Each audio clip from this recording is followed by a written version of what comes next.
Waalaikumsalam. Waduh, kangen suaranya Pak Munib saya ini. Enak. Kayak kori. Anu kan lek kori kan enak. Oh ya. Nggih. Ya, Assalamualaikum gitu. Waalaikumsalam. Dia fasih ngono. Ya Allah, khair ini Pak Munib ya. Sehat ya? Sehat ini ya? Alhamdulillah. Ya kena kantor kok pisan. Oh ya. Ya Pak Munib, ini kita juga sedang terkoneksi secara live ini kita. Dengan? Ya, dengan netizen, dengan pembacanya Warta Promo. Ini kita juga sambil siap. Ini saya juga nelpon panjenengan ini juga sudah didengarkan oleh banyak teman-teman ini. Ya Pak Munib, ini mungkin kita kan lagi bahas urung budal kaji bahasanya. Urung budal kaji. Nah, ini kemarin kan ada pernyataan dari jenengan kayaknya ada sekitar 226 kalau tidak salah nggih. Ya, betul. Ya, ada sekitar 226 yang dibatalkan. Tapi ini sudah resmi dan diterima oleh Kemenak ya, kaitannya dengan apa cuklaknya bagaimana teknis. Sudah. KMA-nya sudah kita hari ini. Ya monggo tanyanya. Halo. Ya, nggih. Banyak tamu rupanya. Enggak. Aku tuh lawan. Iya. Ya. Perlu sambang kantor Kemenak saya ini kayaknya ya. Enggak, monggo. Iya Pak Munib, gimana Pak Munib keterangan dibalik alasan pembatalan bahasanya gitu loh, mungkin yang diterima oleh kantor Kementerian Agama Kota Pasuruan. Ya jadi begini, sebenarnya analisa dari berbagai disiplin ilmu ya, termasuk juga mendengarkan para praktisi serta kondisi akhir di Arab Saudi dan berkoordinasi ke seluruh negara-negara tetangga dan negara Islam yang mengirim ke jamaah haji ke Arab Saudi atau ke Mekah, itu akhirnya bulat bahwa memang demi keselamatan jamaah dan kita dalam rangka mengikuti perintah Al-Quran, manis sato'a ilaihi sabila. Dari konteks manis sato'a itu kan para fuqaha, para fuqaha ahli fikih dan hukum Islam, bahwa ibadah itu harus ada kemaslahatan. Karena tujuan ibadah kan kemaslahatan spiritual, kemaslahatan ya moral juga, dan juga tentu fisik ya.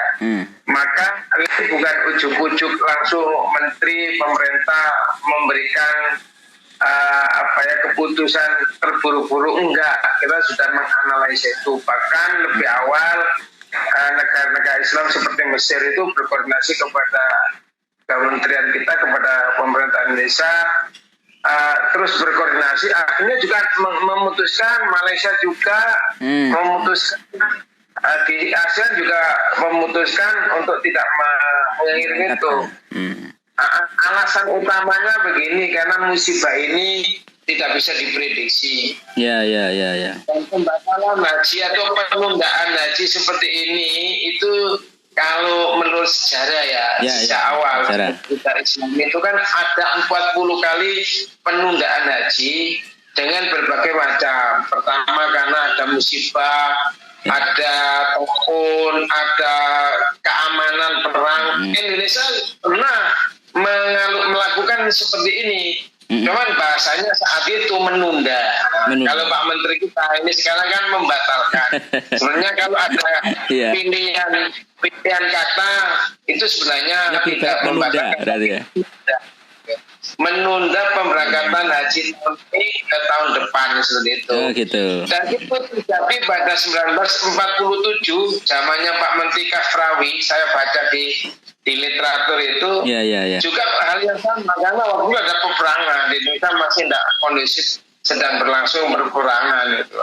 Dan tapi sudah biasa. Yang perlu kita ini sampaikan ke masyarakat sebenarnya, penundaan pemberangkatan jamaah haji ini untuk individu di Indonesia itu sebenarnya sudah berlangsung tahun 2016, Mas Yogi. Oh ya, untuk masing-masing individu yang daftar gitu ya? Iya, jadi begini, Menteri Kesehatan berdasarkan Kemen 56 2016, ya, tentang istiqoah. Nah, itu banyak jamaah haji ke Kota Pasuruan kemarin tidak sedikit yang tidak bisa melunasi haji, artinya tertunda hajinya. Akhirnya tahun ini sebenarnya, tapi tertunda oleh negara karena waktu itu kan dianggap tidak sesuai dengan kondisi kesehatannya. Ini artinya sudah mulai 2016 secara pribadi jamaah se-Indonesia itu batal berangkat dan diganti kota berikutnya, itu sudah berlangsung 2016 sebenarnya. Artinya itu sudah hanya secara nasional bahkan internasional. Sekarang ini massal itu, baru kaget itu. Kalau tidak biasa. Seperti itu Mas Yogi. Iya benar. Dan kalimatnya kan pembatalan, nanti kayak gak ditunda tapi dibatal akhir Tapi memang begini. Kalau melihat keputusan Menteri Agama nomor 494 itu ya.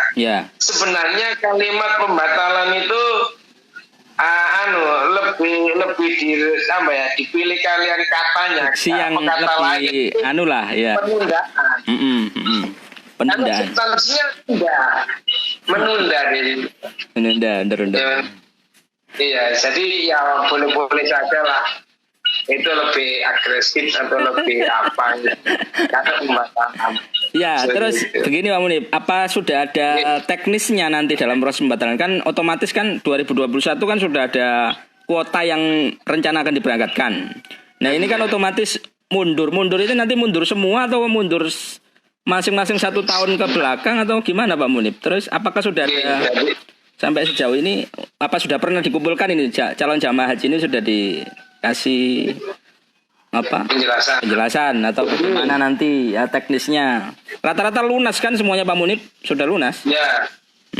Jadi jumlah yang saya sebut tadi itu sudah semuanya melunasi. Ya betul. Sebenarnya mulai kemarin lusa ya tanggal 2 tanggal 1 itu sudah kita umumkan di grup jamaah haji, calon jamaah haji tahun 2020 ini. Ya. Semua orang yang tergabung yang sebanyak 26 itu, ya itu sudah semuanya mengetahui tanggal sebelumnya. Tinggal resminya, ayo kita rame-rame mendengarkan pernyataan menteri yang disiarkan oleh televisi dan lain sebagainya. Ya. Sebelumnya itu pertama kita beberapa warning pengamat dari berbagai negara. Intinya beliau kan gini, berangkat tidak. Makanya kemarin memang begitu, sudah ada keraguan-raguan sebenarnya ya. Masing-masing jamaah juga banyak yang bertanya selama ini memang. Ya karena kita memberi beberapa informasi real yang terjadi di Asia bahkan juga langsung di Arab Saudi. Begitu tanggal 1 Mei hari Ahad Madinah itu dibuka ya betul. Kirim WA di grup haji itu senang sekali. Pak punya terima kasih, saya lihat langsung dari TV kabel begini. Kok ujuk-ujuknya ditunda kan gitu ya. Iya betul. Itu kan makanya artinya di Arab Saudi sudah mulai dilakukan pembukaan masjid-masjid dan sebagainya. Kayaknya sih jadi berangkat gitu kan. Ya, tapi untuk Masjidil Haram tidak. Oh, sampai sejauh ini informasinya belum berarti.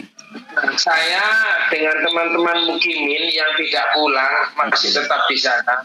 Itu kan masih kontak-kontak. Dia mengatakan begini ke saya. Sebenarnya saya yakin tahun haji tahun ini akan tertunda. Dengan apa? Karena melihat beberapa fakta. Yang pertama, kondisi di Arab Saudi seperti ini. Kemudian kontrak pemerintah dengan penyedia sarana baik notab atau yang lainnya Ya, itu belum dilakukan sama sekali. Kemudian lockdown di Arab Saudi itu beberapa waktu yang lalu masih berlangsung. Dari posisi seperti itu, teman-teman mukimin di sana cerita saya, kayaknya nggak mungkin sih. Nah gitu. Kemudian ada kabar membingungkan lagi. Oh, Arafah sudah ditata tendanya, kan Suri. Makanya sebenarnya kita ambil hikmahnya saja bahwa sebagaimana undang-undang haji disebutkan di pasal 6 itu bahwa negara menjamin keselamatan keberlangsungan pelaksanaan ibadah haji mulai dari tanah air sampai ke Arab Saudi hingga pulangnya. Ya, betul. Itu amanat undang-undang. Saya yakin Pak Menteri Pak Jokowi nggak berani untuk ambil spekulasi berangkat main karena itu ibadah. Wong-wong lu niat mati di kono akeh sing njaluk mati kan itu. Iya, benar. Itu ada sebuah pernyataan-pernyataan yang memang kadang-kadang perlu ditelaah kembali. Benar. Ya. Tapi sejauh ini belum ada penjelasan lebih lanjut ya, kaitannya dengan hari ini saya mengumpulkan beberapa pihak, pihak, karena kemarin kami sudah matur ke Pak Wali, minta waktu hari ini selaku koordinator penyelenggara haji kota menyampaikan keputusan Menteri Agama, juga akan kami sampaikan juga tentang new normal pembukaan rumah ibadah dan pondok pesantren. Hari ini kalau jam 9 kami akan bertanda ke beliau. Ini setelah pertemuan bagaimana petunjuk Pak Wali, yang jelas secara teknis apabila masyarakat mau ingin mengambil pelunasan yang kemarin, ada mekanisme yang sudah jelas itu. Nanti atur yang mau ngambil, yang mau kalau yang tidak mau diambil sudah ada aturannya berdasarkan tentang itu. Jadi intinya sampaikan ada jamaah haji yang sudah tua atau gimana sih sebenarnya? Yang tua banget yang di usia 2020 sehingga kalau misalnya diundur, nah ini masih gitu. Iya. Gini, pertama jawaban saya konfirmasi begini, bahwa jamaah yang tercatat resmi dan melunasi tahun ini itu akan diberangkatkan tahun depan. Itu sudah disebut dijamin di keputusan Menteri Agama. Kecuali kemarin itu bagi jamaah yang tergabung pada PHD, petugas haji daerah dan KPI, itu yang dibatalkan, diserahkan kepada gubernur, dan gubernur dipersilakan mengajukan kembali orang-orang tersebut di tahun akan datang. Itu untuk petugas. Untuk petugas. Untuk jamaah secara otomatis akan berangkat tahun depan, kecuali dia kalau menarik BPIH-nya. Kalau menarik BPIH-nya berarti dia memang tidak ingin mungkin tidak ingin berangkat atau apa kan. Ya, benar. Gitu. Yang 2021 berarti gimana nasibnya yang 2021? Ya, tentu begini. Secara otomatis urut kacang ya, yang 2021 akan 2022. Mundur akhirnya. Kalau Allah masih menghendaki alam ini masih ada gitu. secara hukum ya masih berlangsung kehidupan ini. Berarti yang 21 seharusnya kota itu ke-22 dan seterusnya. Intinya begitu. Arahan dari Pak Kakanwil kemarin, karena begitu pengumuman dari Menteri selesai, kita langsung vikon dengan Pak Menteri, dengan Pak Kakanwil. Langsung berkoordinasi ya intinya ya. Insya Allah hari ini saya nunggu surat dari teman-teman penyelenggara haji, nanti saya kirim teknis detail apa yang harus dilakukan berikutnya setelah ada berita atau ada keputusan penundaan. Makanya saya ingin mencoba tidak meralat menteri, tapi mengambil diksi yang enak. Jadi penundaan ya, bukan pembatalan gitu intinya. Bukan pembatalan. Bukan pembatalan. Karena kalau dibatalkan berarti di cancel. Begini. Misalkan kita sholat Allahu Akbar, sholat subuh, sudah takbiratul ihram, kemudian kita batalkan, itu baru pembatalan. Ini kan belum. Jadi bahasa fikihnya itu pendekatan seperti itu. Ya, mudah-mudahan didengar oleh Pak Menteri, jadi diralat ini permennya.